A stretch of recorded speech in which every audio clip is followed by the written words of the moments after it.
I have evidence that God is real. From him removing the desire for me to use and drink, to these moments of his embrace, to the visions that he's given me, and to the quiet voice of ask for help. I don't identify as a man, a sober, recovery man today. I identify as the son of God that has addiction as part of my story. And I want to answer the call that God has brought me into providing a space for men to wake up. Fame at the age of 21 pulled Nathaniel Blackburn into a life that filled all of his sensual and ego-driven desires. And lacking any sort of true understanding of God, it easily led him toward destruction through addiction and the real possibility of suicide. So how does God pull someone like that into connection with him and ultimately into a ministry? That's what Nathaniel and I talk about today.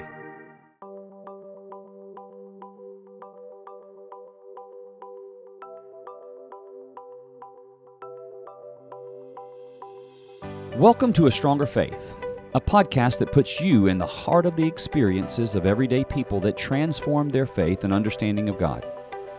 I'm Stacy McCants, and our prayer is that God uses what you hear today to challenge the unbelief in you and to cause you to begin a deeper exploration for the truth, because we believe that'll end well for you. Here at A Stronger Faith, we're looking to expand our content offering in many ways, and you can help. As a crowd-funded nonprofit organization, we are fueled financially by our listeners. If you're spiritually fed through these conversations and would like to support this ministry financially, no matter how small the amount, you can make a tax-deductible donation by visiting astrongerfaith.org/give. You can also text the letters ASFM, which stands for A Stronger Faith Ministries, to 53555. Everything we receive is reinvested toward building God's kingdom. We are also always looking for future guests who believe they have experienced the presence of God in an unmistakable way. So if you know of such a person, please reach out to us at astrongerfaith.org/connect. And most importantly, we fully understand that it is God who provides all financial resources, talent for content expansion, and future guests. So the most important way you can help us is with your prayers. Prayer and God's amazing love is what has turned this small project into something far, far greater than anything we ever dreamed. Thank you for supporting this work, and our prayer continues to be for your growing connection with God. Today's conversation is as real as they get, and Nathaniel Blackburn doesn't hold much back in his long, volatile journey to an honest connection to God and ultimately ministry. So get ready, and please meet Nathaniel Blackburn. Nathaniel Blackburn. Do you like to go by Nathaniel? Do you go by Nathan? Interesting. Let's just jump right into it, because this is a big deal for me. I'm glad you asked that. Nathaniel is what I go by today. And every time somebody asks me that, it brings me to my identity. Yeah. Because, when I started to find a relationship with God later in life, one of the things that in a retreat setting, right, spending some solitude, which was a new thing for me, in this quiet time with this God that I didn't really believe in, one of the first images I can remember him putting into my head was me in grade school. And it was myself sitting in the classroom on the first day of class in second grade, Miss Seeley's class, third grade, Miss McNeely's class, fourth grade, Mrs. don't remember her name, and then fifth grade. And I saw it clear as day in my mind that I was sitting on the edge of my seat in all first days of those classes for roll call. And where I grew up in Virginia, you're kind of with the same kids in each grade, right? And so I knew that I was after Jason Bateman, unless some new kid had moved to town. And so I would wait and get on the edge of my seat so that when the teacher called Nathaniel Wayne Blackburn, I would cut her off before she got through Nathaniel and tell her, nope, Nathan, it's Nathan, it's Nathan. And I hadn't thought of that in decades. And I'm like, why am I seeing this? And it was the beginning of me understanding how insecure and lost I was even back then. Now, I had some circumstances in my childhood that aided and abetted that insecurity, from mom leaving at an early age to being molested by a neighbor and my father dying when I was 15. So before my dad died, I had a couple traumatic things that aided and abetted this insecurity, to say the least. Yeah, and we can talk more about that stuff too. That Jesus has held my hand through the healing and understanding that stuff. But in that setting, that day was one of the first images I feel God gave me, and it was this doorway into understanding that insecurity and how deeply, profoundly it affected me as an adult and as a man and everything. And so that day, on that retreat, I decided my name's Nathaniel, and it means gift of God. And that's who I am today. I'm not Nathan anymore. So every time somebody asks me that, and I'm going to tell you, it's almost daily, right? Because people want to shorten everything. Nathan, you know, and so it gives me a chance, whether I get to share that story or not, I know. And it's a quick little pivotal reminder of who I am. And I'm a son of God, not by anything I've done other than what he's called me to be. So that was not on my list of questions. I think God poured that on me right there, just so that is a beautiful I deal. thought, I totally thought that we had talked about that, because I was like, wow, why is he asking me that? And I was like, okay, here we go. No. I wasn't sure. And the reason I say that, I mean, so for reference, you were a cast member. So I think your intro into what might be considered the scenic route for spiritual maturity you were a cast member. People who watched MTV's The Real World back in the 90s, so late 90s. Ooh. You were on Seattle, Real World Seattle, was that 98? Yeah, I think we filmed in 98, aired like into 98, into 99. It was the heyday, right? So it was the only reality show on TV, and if people watched it, they know what we're talking about. It was just insanity. Well, a lot of our demographic, from the people that listen, there probably many people that's like, oh my gosh, that's Nathan from Real World Seattle. It is. It's I've got Nathan from Real World Seattle, whose identity has been honed in much more significantly now through vision and what he does now. But yeah, I would say, after talking to you on the phone for a while, your path of spiritual maturity has certainly taken the scenic route. I mean, when you do stuff like that and you find celebrity and fame at a young age, especially, I guess, with what you just described, even with some of the just difficult things that you had to experience as a kid, with your mother leaving, your dad passing away, I mean, being molested. Those are tough things to deal with, and then you get kicked into this world of celebrity and fame, and it can easily pave a nice wide road towards your destruction, which sounds like kind of is what happened. What's the any more of the backstory before the fame part comes in, specifically from a spiritual perspective? I mean, any sort of thing that happened that started your spiritual formation early in one direction or the other? Yeah, that's a great question. You know, I look backwards at that time, and my exposure to religion or faith came through a really distorted lens. It was my grandmother came into my world when my dad died as a caretaker, and her belief system was aggressive. And I say that she was a Jim and Tammy Faye Baker follower. Yeah. PTL network.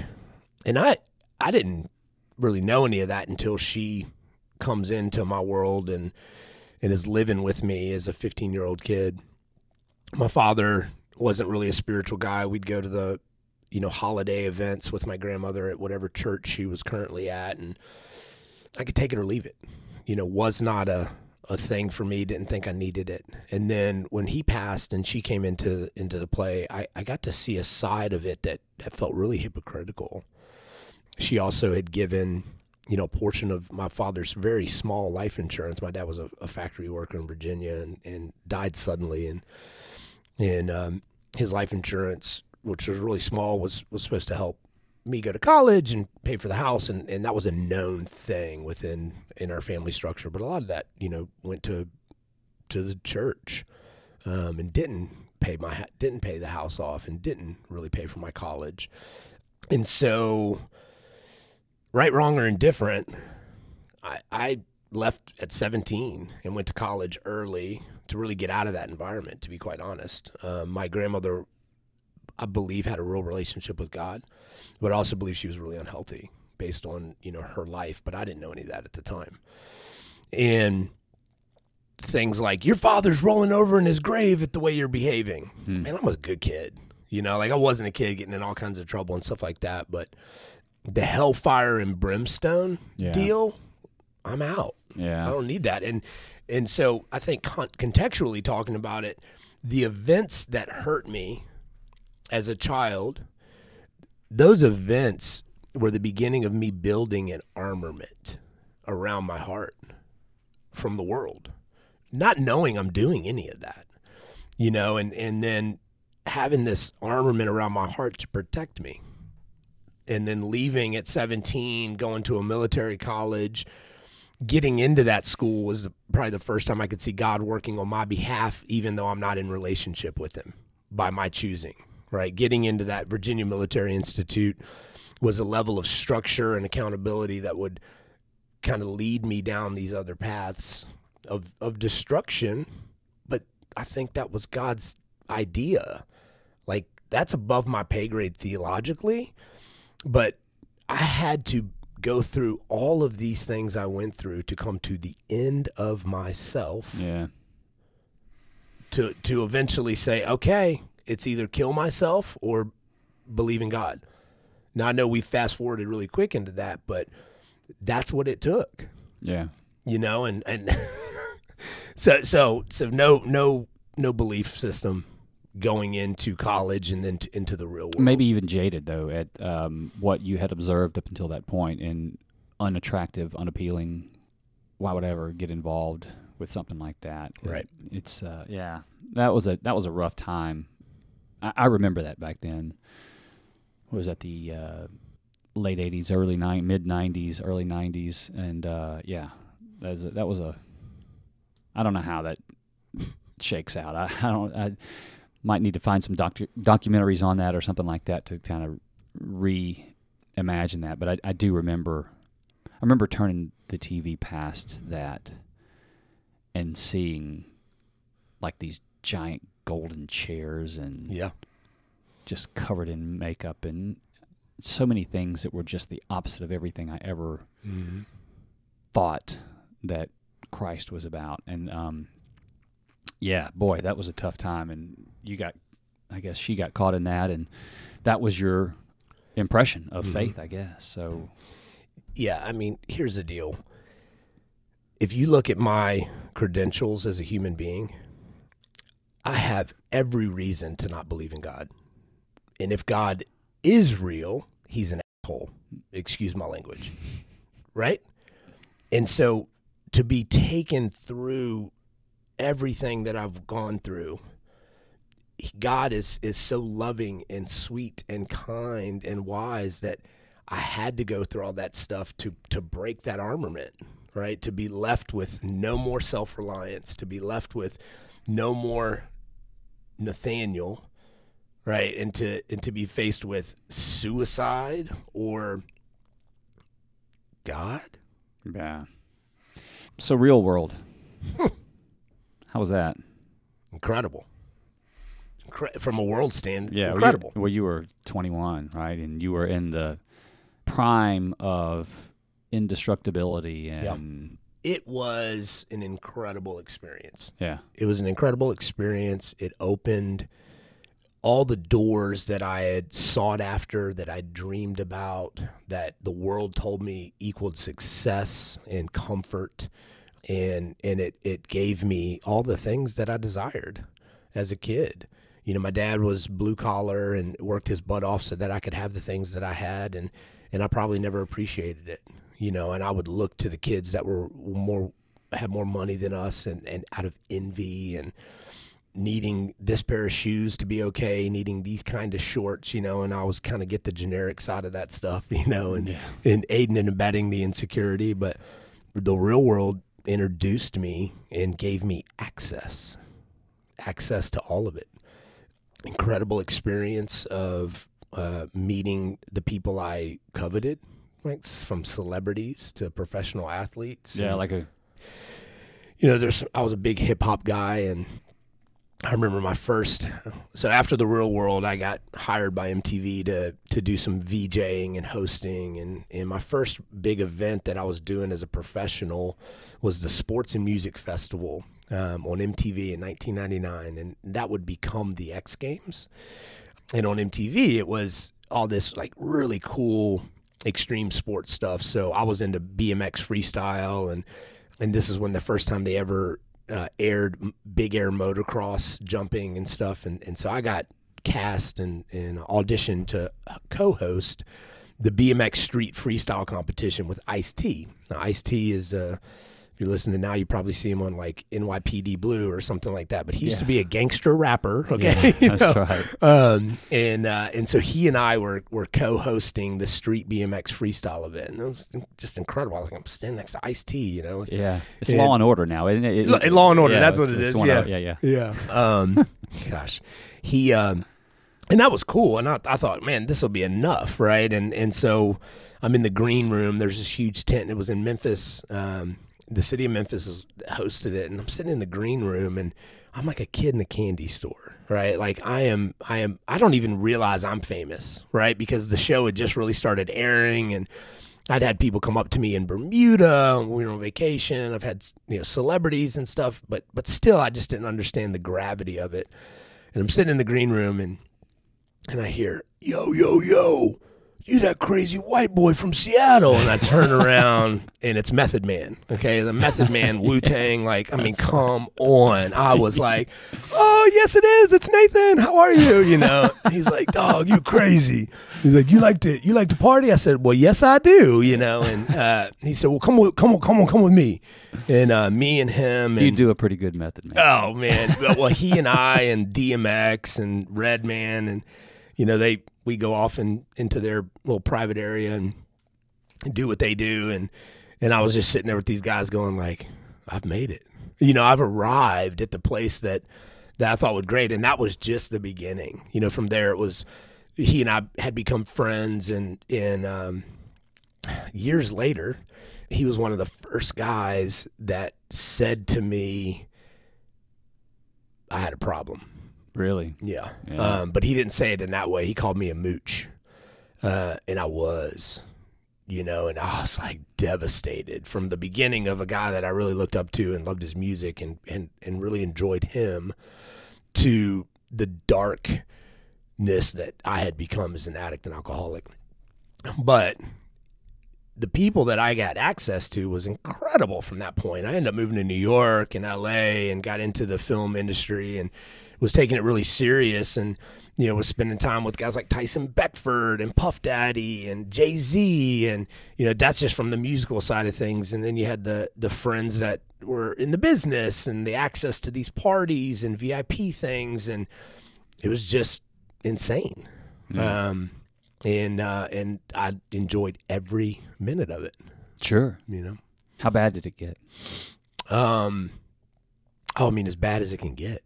It went from the most important thing in my life back then was being taken seriously as an actor. I was really good at it, and I know why now, because I got to be anything but Nathaniel.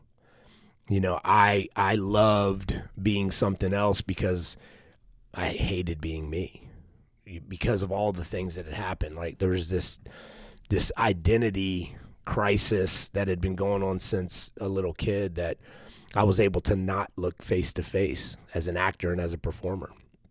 So that was number one to me, no matter what. Somewhere along the way, the drugs and the alcohol that I had access to, right? So Monday mornings in Malibu, Bloody Marys and cocaine became normal.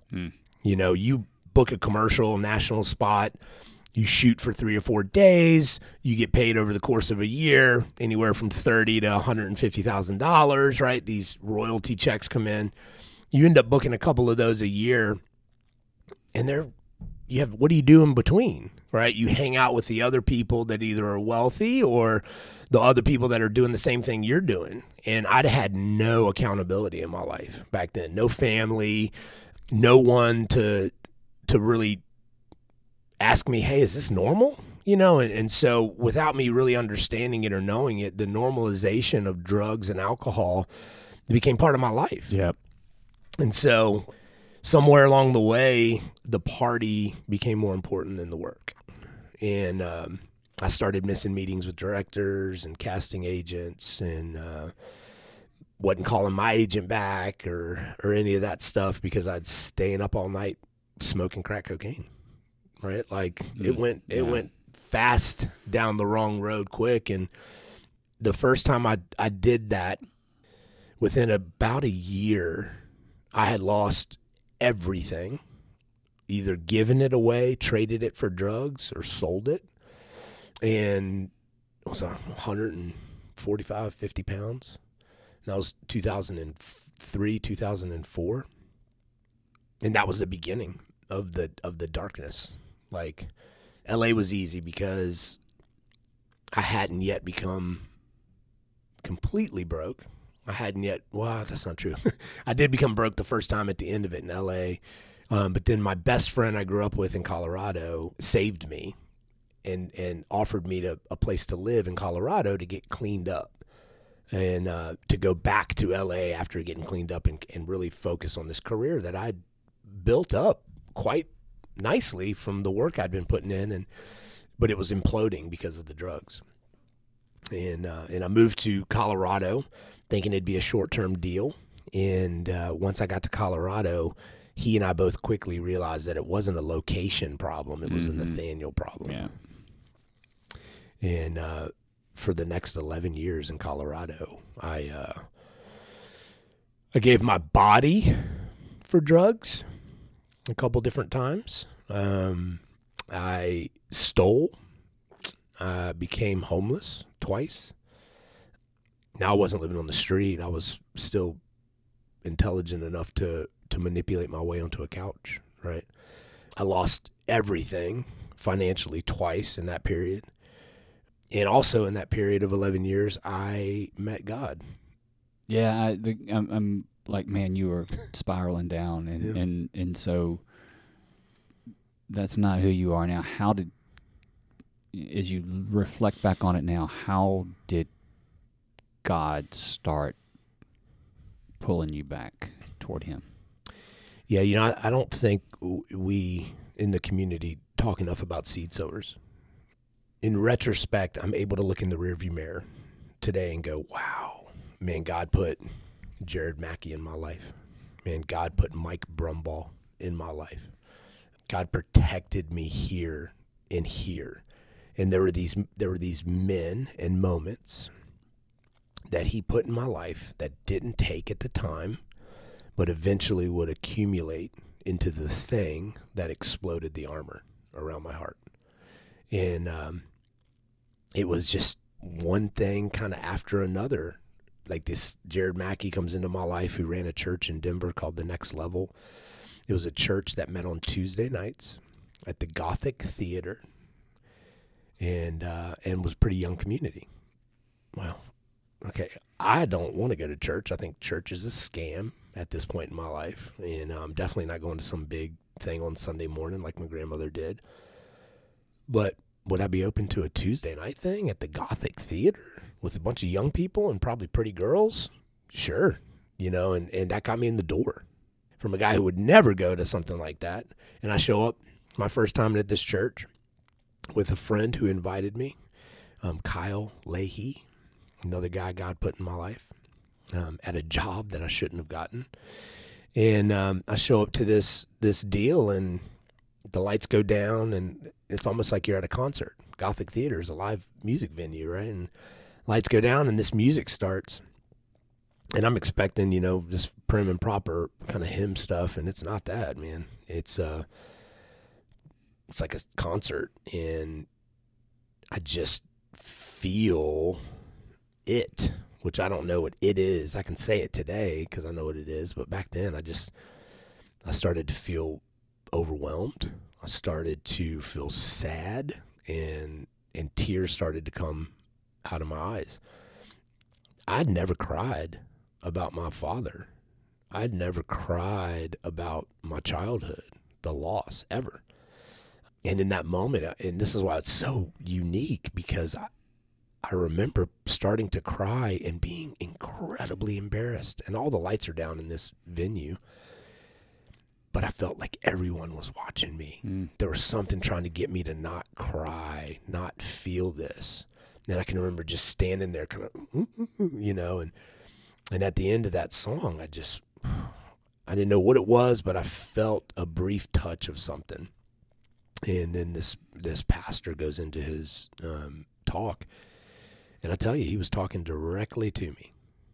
There was 400 or 500 people in this thing. It was for me. Every word out of his mouth was for me. That's a powerful experience when that happens. Yeah. I've had that happen a few times, and you can hardly catch your breath. Mm-hmm. Yeah, go ahead. Sorry. No, that's okay. Yeah. I mean, and that was in 2006 or 7. I didn't become a true believer until 2015. Yeah. But what it did is it pulled the curtain back enough in that moment to go, wait a minute, maybe not everybody who believes in Jesus is like my grandmother. There's something else, yeah. And I investigated that for the next year and a half or so at this church, and went on my first ever retreat up to a place called Crooked Creek, and had one of my first kind of experiences with God. In this time with this church? With that church. Okay. Yeah. And it'll make a lot more sense later on why I'm dropping that bomb of Crooked Creek right there. Okay. And so, at that time, I'm really still struggling trying to get my head around recovery and sobriety. And sobriety is about doing some work while coming to a relationship with a quote unquote higher power. And in that higher power, it's a reliance upon something outside of yourself, right? They believe fully and wholeheartedly that if you just give God room, he'll do the rest. And so I struggled with that component of AA. And as I'm going through that, in and out of that program, I find this church, and then I'm like, well, God's real. I feel it with these people. I'm just going to kind of hang out with them, and I don't really need to do this AA part of it, and I'll be fine, which was a lie. And I ultimately relapsed really hard around some of those church folk. And the lie that entered my story at that point was, well, you tried God, and you're still a POS, and it didn't work.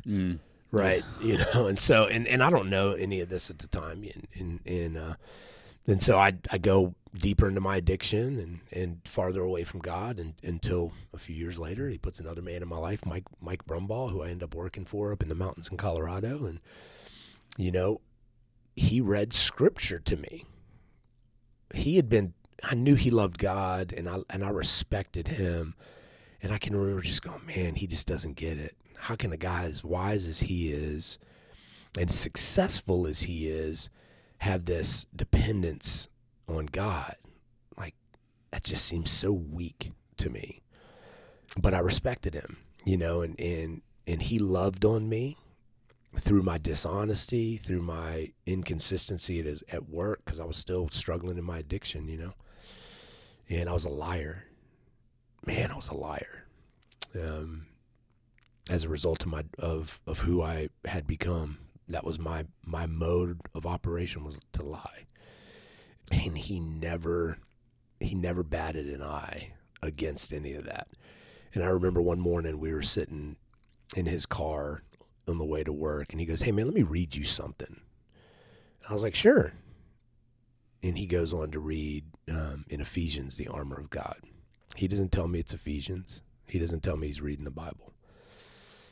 And he gets done reading that. And I was like, man, what is that? Like, dude, I want to read that. It's like Lord of the Rings. Yeah. Yeah. He said, brother, that's scripture. And before he had read that, he would ask me periodically, hey, do you know the Bible? And, man, kind of, not really. It doesn't make sense to me. It's too hard to read, was always my response, And so just knowing that this man listens to God, to the Holy Spirit, in that moment, I really believe God told him to read that to me, in that moment. And that's one of those pivotal times. I'm now, looking backwards, that was when scripture came to life for me. So much so that I have a coin in my pocket that's the armor of God that another man gave me a couple years ago without even not knowing this part of my story. Yeah, man. That's cool. Anyway. All those little things right there, they all add up to, yeah, go ahead. And just, the context of those seed sowers, were men that introduced periods of my life that would eventually give me enough confidence to ask God if he's real, right? To open that door fully, and to step into it. Yeah, but this has taken a while. I mean, these things are happening in what, 2011? With him reading me script, so no, because 2011 was terrible. I was smoking crack cocaine again every day, lying and living on somebody's couch who was in recovery. I was lying about being sober. I'm sure they knew I wasn't sober, right? The facade, the darkness. Yeah, what's going on here? Because, I mean, you're getting introduced to some of these, what you look back on as pivotal times, but yet you're still in it. I mean, what do you think was happening there? That's a great question. I don't know, because then, and this is above my pay grade theologically, I used to think that I chose God at this pivotal point in 2015 where I'm in jail, and I'm sure we'll talk about the story, but in this moment of given an opportunity to do what Nathaniel had done for 37 years and do something different, I believe God put that opportunity in front of me. And I really had, for the longest time, thought that I chose to pivot and turn towards God. The deeper I get into scripture and grace and understanding some stuff, some of the men that I trust today from a spiritual mentoring standpoint would say, no, son, God gave you that. God gave you the desire to turn to him. That is a gift from him, right? We can't choose any of that. I still don't know where I stand on that fully, but I'm open to believing that to be true.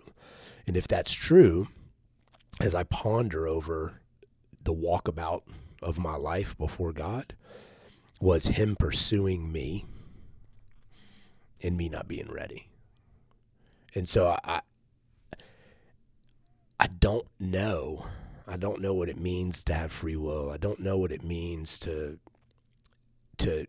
did God allow all of those things to happen consecutively to get me to a place of surrender, to be able to have this conversation with you today? Man, I don't know.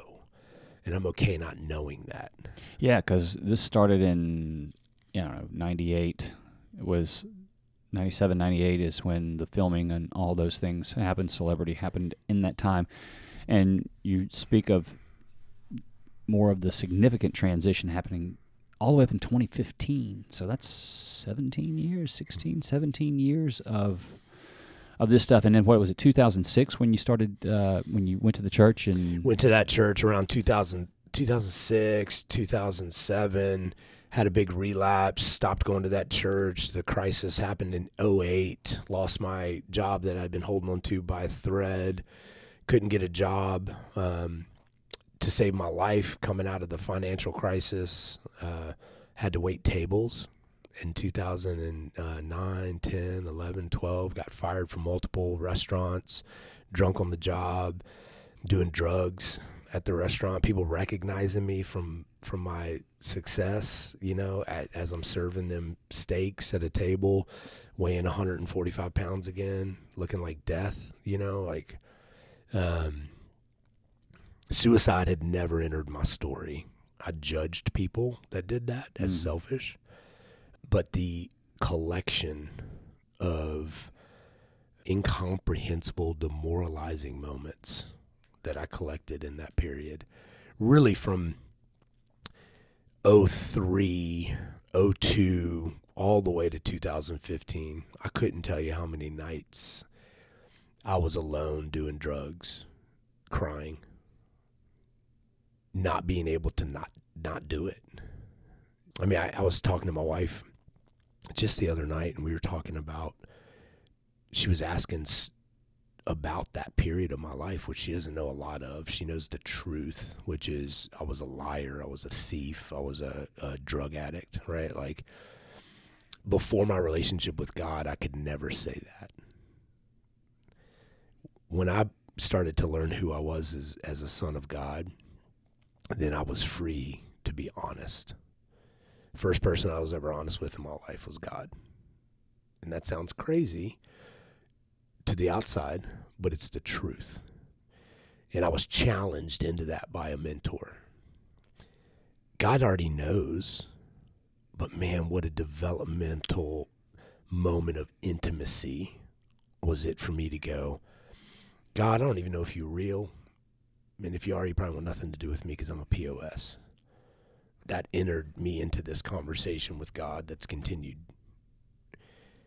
Getting honest with him allowed me to get honest with who is a woman who is now my wife. Upon meeting her, I used to pretty everything up. Mm-hmm. Oh, yeah, I'm in recovery. Well, what are you in recovery from? Oh, I used to party too hard. Yeah. Yeah. Not, hey, I became homeless twice. I gave my body away for drugs. I stole and lied to every person in my life for a decade. So anyway, so we're clean that up a little bit. yeah, embarrassed. And right? Still tell the truth, but not all of it. Yeah, right. And then that makes me feel okay that I'm telling the truth. Yeah, but that unloading and getting honest with God is a freeing thing. Freeing because he can handle it. Yeah. And then that starts this different conversation between you and God, which that's the thing I think, like I want my life now to be built off of helping men have that conversation, because that is the gravy of a relationship with God. It's this intimate conversation that God doesn't speak audibly to me, but he speaks to me in my heart. I hear his tone versus my tone when asking questions. Not all the time, and a lot of times his answer comes really slowly, if not at all. But I was telling my wife, like, there were times she was asking about that period, and I was like, man, there was a time for about 2 years in Denver that I would work at a steakhouse, get off work, and have $400 in my pocket, and need that $400 to pay rent. And on the way home, getting on the bus, because I had no card, it had been repossessed. On the way home on the bus, the thought would enter, oh man, you got plenty of money. You could probably just spend a little bit and go get a drink. And I can't do that. The second time the thought enters, I'm gone. Yeah. And I would end up walking from my apartment to downtown Denver 3 or 4 times that night to get crack cocaine in the snow. 2 miles one way, right? Like holes in my sneakers. And I hadn't told anyone that in a really long time.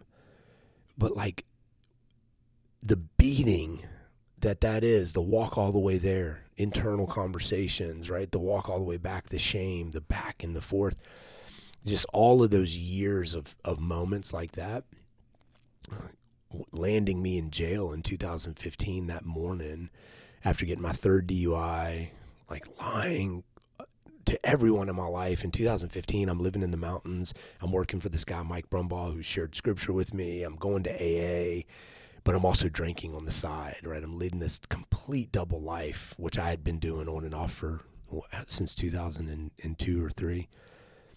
and I get pulled over for my third DUI and go to jail, and I'm going to jail, right? I've never been to jail, but I'm going to go to jail at this point. It's a big deal. And I remember sitting in jail that morning, and I had enough experience with God, I thought at that point. I had enough experience with AA, I thought at that point. Like, I'm just sitting there in jail, and it's this room that I can describe it to a T today. And as I'm sitting there, it's as if God comes into the jail cell with me. There's this like veil that's removed from my circumstance. And what I mean by that is, as I'm sitting there, feeling the shame, feeling the years of devastation of all these moments that I've just been explaining, the next thing that is in front of me is taking my life. Never been a thought, ever been a thought in my life. Not only was it a thought, it was next. It was as if, I tell people today, it's as if Jesus pulled the curtain back to show me what was next if I continued doing what I was doing. So not only was it next, but it was plausible. And I can't explain it other than it was going to happen next. And that scared me enough to get on my knees in jail that morning and say, God, I don't know if you're real. And if you are, you probably want nothing to do with me because I'm a POS. But I don't want to kill myself. Now, I'd had all these experiences we've talked about with the church, Jared Mackey, Mike Brumball, but that was the first honest statement I made. God, I don't know if you're real. I mean, if you are, you probably want nothing to do with me because I'm a piece of shit. And I meant it. And that began what is the journey of my faith today, that moment in jail. Very shortly, a couple hours later, I go in front of the judge, and I'm shackled, right? Like, that's another podcast conversation, the shame of being shackled and actually walking in that way. I stand in front of that judge, and she lets me go on a personal recognizance bond, which I don't even know what that was at the time. I'm like, okay. You know, I thought for sure I was going to get some kind of bail or I'd have to pay. I don't even know. It's a Wednesday morning. I'm living in Vail, Colorado. If you've ever been to Vail, there's the courthouse in Vail is not in Vail. It's in this little place called Eagle, and that's the county. About 25, 30-minute drive from Vail. When you live in Vail, you only go to Eagle County for three things. If you're lucky enough to fly out of that airport, because it's really expensive, there's a great barbecue place in Eagle, or you're going to court, right, for a traffic ticket or whatever. There's not a lot in Eagle.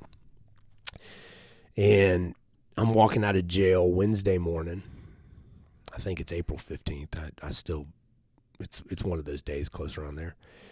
Now, the jail and courthouse is down this road along I-70 that dead ends at the courthouse and the jail. And it's about 2 miles down this road, and there's some industrial stuff along the way. My point is, you're not on that road unless you're going to... Yeah, you're not driving around. No, there's no sightseeing, right? And it's not the route to Home Depot. No, that's not even in Eagle. So I'm walking out of jail, kind of shocked that I'm walking out of jail, and I'm walking on this road. I got to get down to the end of the road, to the roundabout by the highway to get on the bus to go back to Vail to get my car. And it's got to be 7:30 in the morning. It's cold. It's springtime, but it's still cold. And I can remember walking down this street. Now, at this time, I had been going to AA for a number of years up in the mountains. Relapsed a bunch, but currently, everyone that I was friends with in AA thought I was sober. I was secretly drinking a few nights a week on the side and doing Adderall. And then going to AA meetings and leading this kind of double life, which I'd done numerous times over that course of a decade. But specifically, I had built some friendships in AA. And my closest friend at the time, his name's Devin, and he was into cars. he had a Subaru, like Subaru rocket car. It had a muffler on it, like ring, ring, ring, ring, ring, you know? Could hear him coming. Big time. So anytime he was coming in Vale, where we lived in Eagle Vale, you know he's coming a couple miles away. That's Devin. Here he comes. And so anyway, so I'm walking on this road, mind you, a couple hours before I'm facing suicide. Yep. And as I'm walking on this road, I am, and I only know this, right, looking backwards, I'm thinking not about God. I'm not thinking about the suicide. I have gone into self-preservation mode, which I had done my whole life. And I'm walking down the road and I'm going, okay, I don't have to work today, so I'm not going to get in trouble that way. Let me get my car. I'm currently living with people in recovery, okay? I didn't come home last night. How do I explain that? You know, like just going through it. How am I going to lie to dig my way out of this? 100%. Yep. Not even knowing, I'm not going, hey, how do I lie? I'm just like, how do I get out of this? Yeah. Right? And then Whatever it takes. Whatever it takes. And then out of nowhere, ring, ring, ring, ring, ring.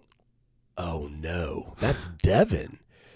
You know, and I say it in a split second. It felt like 10 minutes.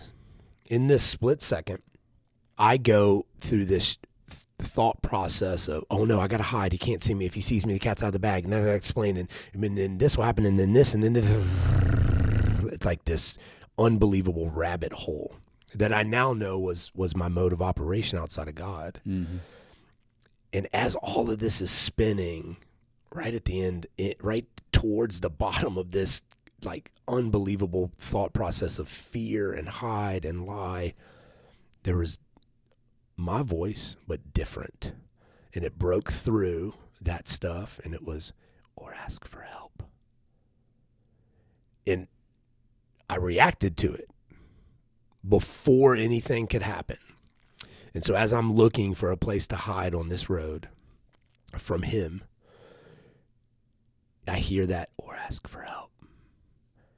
And I just reacted to it. I don't know. I think this is where I go, hey, did I choose to react to it, or did, like, I don't know. And I walked right out into the street.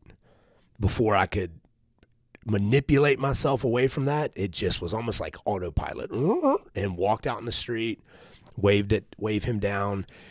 He's pulling up to me looking confused, like obviously something's wrong. I'm disheveled walking down the road from the courthouse, you know, and he looked at me and just shaking his head, man, tears in his eyes. I'm lying. I've been lying. I don't know what to do. Right? It just comes out of me. And he shouldn't have been on that road. Like, what are the chances? He ended up working and volunteering at a prison ministry. That's why he's there. That's why he was there, to go and this nonprofit up there at the time. But it put him there. God put him there in that moment, because my life has never been the same since that day. It has never been the same. Was the beginning of me truly surrendering and getting to know God. What happened? That experience like launched me into truth. And so I just started making phone calls that day and telling people that I'm a liar and this is what I've been doing and I don't know what to do. Right? I always had an answer up until that point. All my relapses, 100 relapses, all this in and out, jobs, self-reliance, homeless, all this, I always had an answer. What are you going to do different? Well, I got to do this, I got to do that. And I had no answers for the first time in my life. Did you think that voice that told you to ask for help was God? No, you know, I don't think at that time. Then why would you turn to God?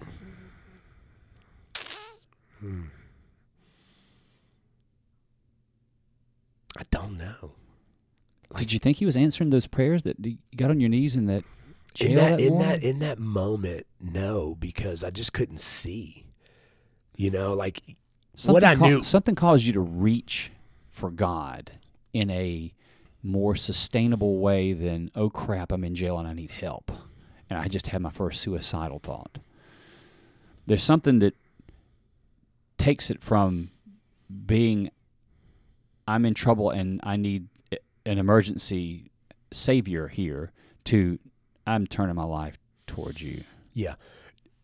Foxhole versus Yeah. sustained experience, right? Like that happened over the course of the next 6 months. Okay. So it was enough to turn me to him and to get honest, okay, across the board. Then getting into these 12-step meetings and being open to what the 12-step rooms were saying about a higher power. You got to surrender, daily prayer, daily meditation, trust, acceptance is the answer. So a lot of 12-step jargon is all out of James. It's out of the Bible, but they realized really quickly that many people like myself had wounds around the Bible and church. And so higher power became the narrative versus God, and it needed to be that for me, because the next 6 months, I learned how to accept my circumstances and trust. Yeah, but you had been in AA meetings for a while now. I mean, you had several recovery attempts. Sounds to me like in none of those attempts did you think that humility was the key that unlocked the door, that you still were controlling and could make those decisions. And I'm not there, so I don't know, but when you describe it, you sound like you got to a place of, I'm going to stop manipulating this, and I'm going to get into a much more humble position where I ask for help, where I leave a door open for something greater than me to solve this. Yeah, it was just this a culmination of all that time in AA and all the depth of my manipulation was revealed to me over the next 6 months. It was a complete surrender to the unknown over that next 6 months. You did this. Yeah, no, this is what it was like. The next day, as I'm getting honest with the people I'm living with, who are in a married couple that are sober, I said to them, I relapsed. I got a DUI.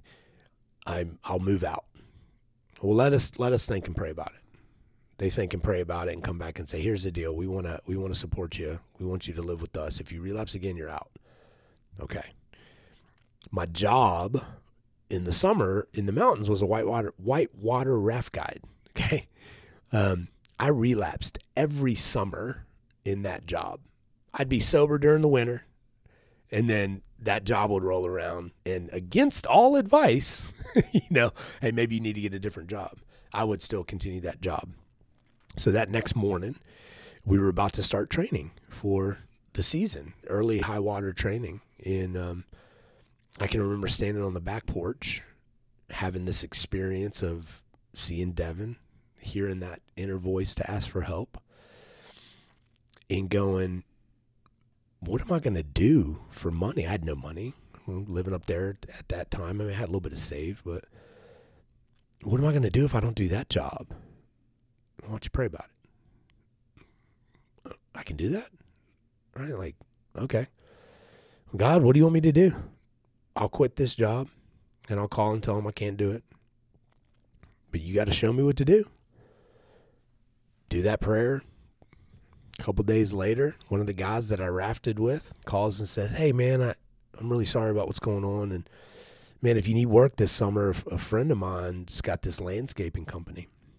Hey, I'll take it. And for the next 6 months, my first 6 months of real sobriety, my first 6 months of learning to surrender to a power greater than myself, being God, I got my butt kicked harder than I ever have before in a job. Doing landscape work? Man, at 10,000 feet, yeah. Yeah. Oh, yeah. And it beat me so badly that I didn't have time to think about me. I'd get home from that job and I'd cuss that job internally the whole day at how terrible it was and look how far I've fallen, and ego, right? All this stuff. And God would show me at the end of the day that I was full of ego, right? Like there was just this breaking down of this man that I'd created out of self-reliance, fear, and security, physically through the labor that I was doing, emotionally through what I thought it said about me as a human being and how I'd arrived. I mean, all the way down to having to make peanut butter and jelly sandwiches for lunch, right, to survive financially.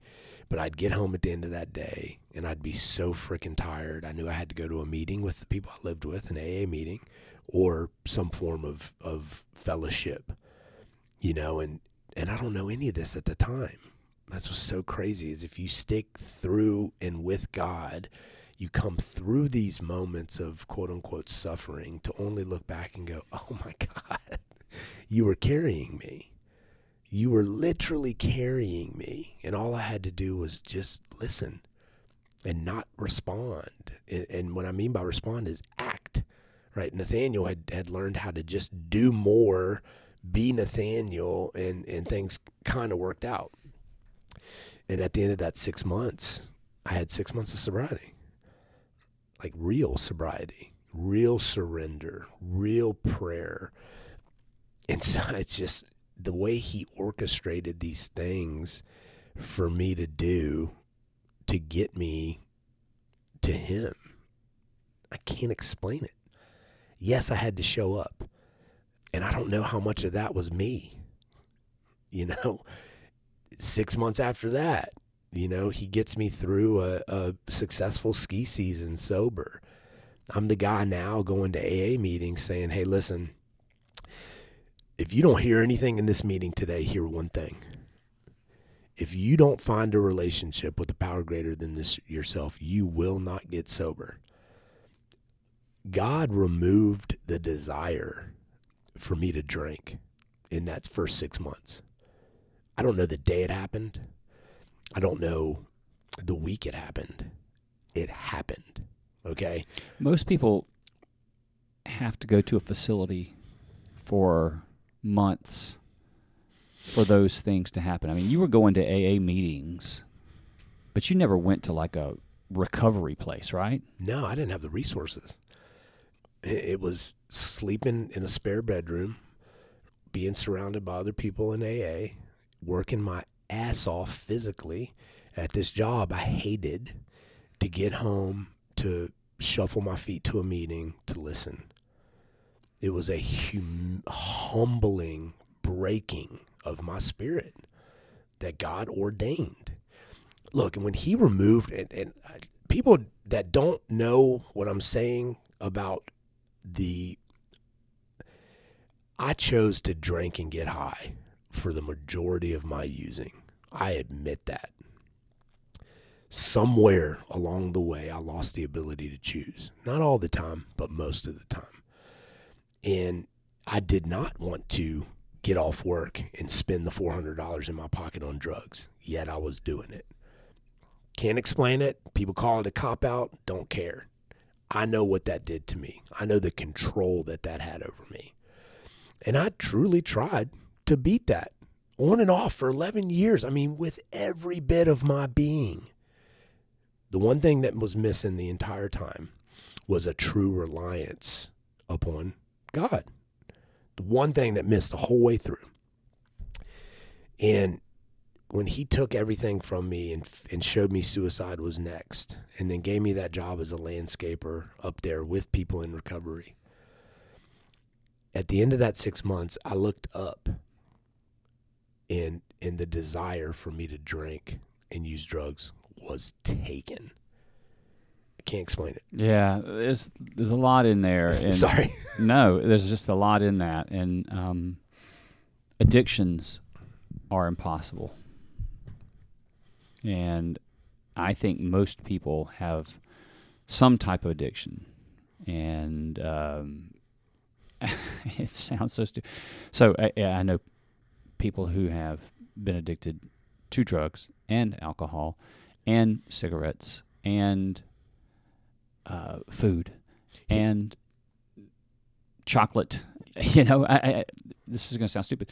Our church is doing a fast, right, during this time of prayer to begin the year. And one of the things that I chose to fast, several things that are diet related. One of them is like chocolate, something sweet after a meal. I was like, oh yeah, no problem. The first couple of days, I was in my mind thinking of how I could break this fast and what I needed to do to get just a piece of chocolate after a meal. And it's just a piece of chocolate. That's not alcohol. That's not drugs.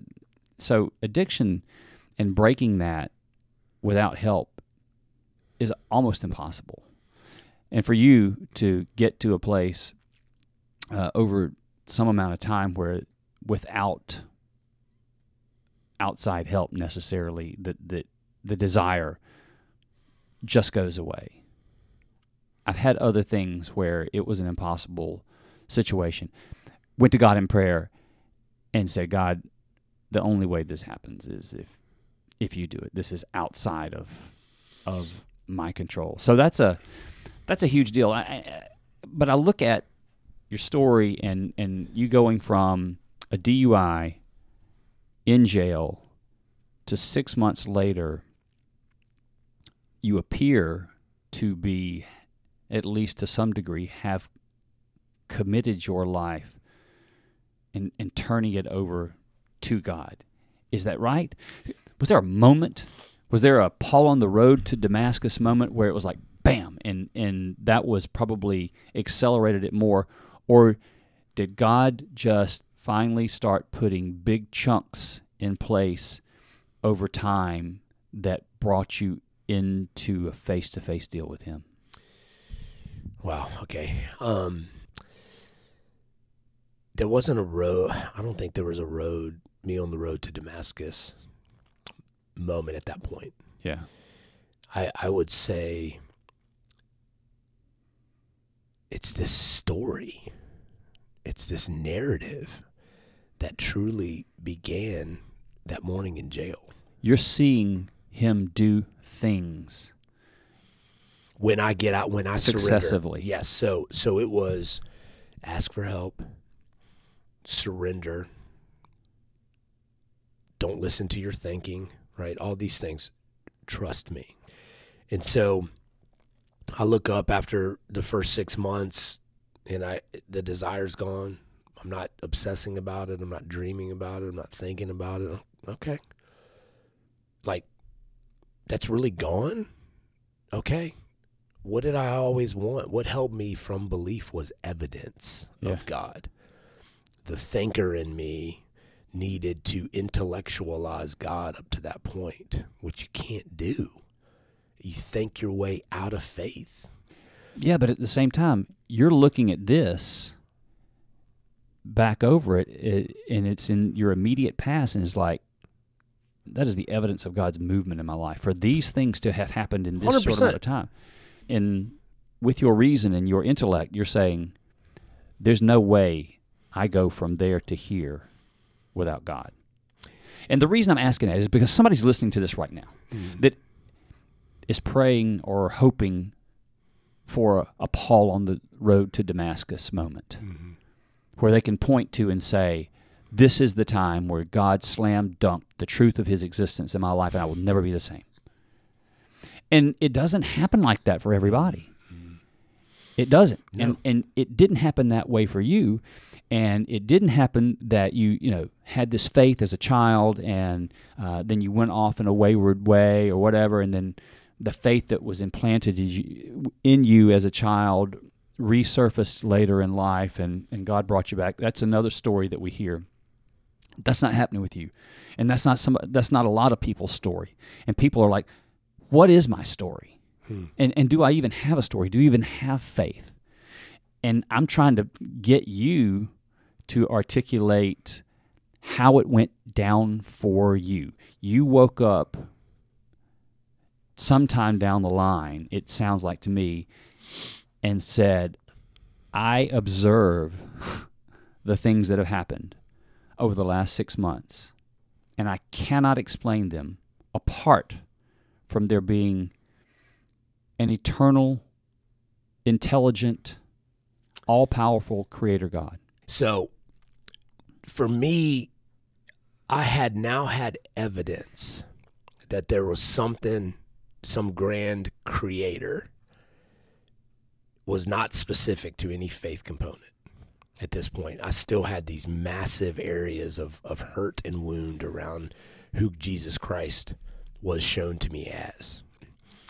And I knew something was there because this thing had been removed. So I am all in on God. And I chose to call it God at that time because it sounded way easier than higher power. And so I had men in my life that knew my story intimately at this point. They knew of my hurt from the church as a kid. They knew of me trying this church in Denver, right? They knew all this stuff. And so, I'm getting up on a year sober. I'm the guy in the meetings after God had removed the desire for me to use. And I'm the guy, like I said in the meetings, like, listen, you better open yourself up to a higher power because that is the only thing that's going to save you and help you. All the men and women I knew at that point that had real recovery all had a relationship with God. And so I went from this guy that literally was the dude that would talk you out of your faith for being weak and religious to the guy now going, hey, man, I don't care what you believe. You better believe in something, right? So a year sober, I'm living in the mountains. And I want to be clear here. Sobriety is a part of my journey, and that's it, okay? I used to think that was the journey. God got me sober to meet his son, Jesus Christ. In meeting his son, Christ, I've gotten to know the Father. I've also gotten to know the Holy Spirit in that journey. Recovery and addiction was the entry point for me. Don't know why, outside of it's what God knew I needed to break through the self-independent reliance BS that I'd created based off the life I've had. Is it what God decided I needed to understand and have the desire to build a foundation and belief system that I have today to launch me into what I'm doing professionally? I think so. At the end of that first year, I'm in the mountains, and from the outside looking in, I've got it. I am a snowboard instructor. I've got 3 months off a year. I'm sober. I've got a relationship with higher power and God. I'm sponsoring guys. I'm even going to a little small church. I went on my first mission trip that year to Alaska with this Christian church. And I remember going to that church going, I'm just here for God, not Jesus. It's cool that y'all are. God's real. Jesus is probably some dude that was real close to God. I'm not saying he didn't exist, but he was just such a great guy, right? That's who Jesus is to me at this point. And I'm going to that church, and I can remember just when they talk about Christ, I would not tune out, but go, oh, this is for them. This is for those weak ones that need him. I've transcended Jesus to actually be with the Creator. There was this like real spiritual ego entitlement. I don't understand that at the time. You didn't have any real concept of them being one. No, and I quite honestly didn't think they were. Yeah. And I think Jesus, as a lot of people, I would say from the non-belief standpoint, I was in that camp that a lot are in today. Hey, Christ existed, and what a great dude. Son of God. Incredible teacher. I mean, really? Son of God. And those are one of my objections. Yeah. Right? But this is where it starts to turn for me towards him. Year sober, doing all this stuff, and I woke up one day miserable again. We're going to leave this conversation there for now, but there's a whole lot more to dig into as Nathaniel describes how he discovered the truth about Jesus and how God brought him into ministry. There's a powerful spiritual awakening still ahead for him in this story that you or someone you love may be grappling with as well. And we'll pick it up there next week. Thank you for joining us today on A Stronger Faith. For more conversations like this one, to support this ministry or to contact us, please visit astrongerfaith.org. Until next time, we pray for peace and a stronger faith for you and those you love.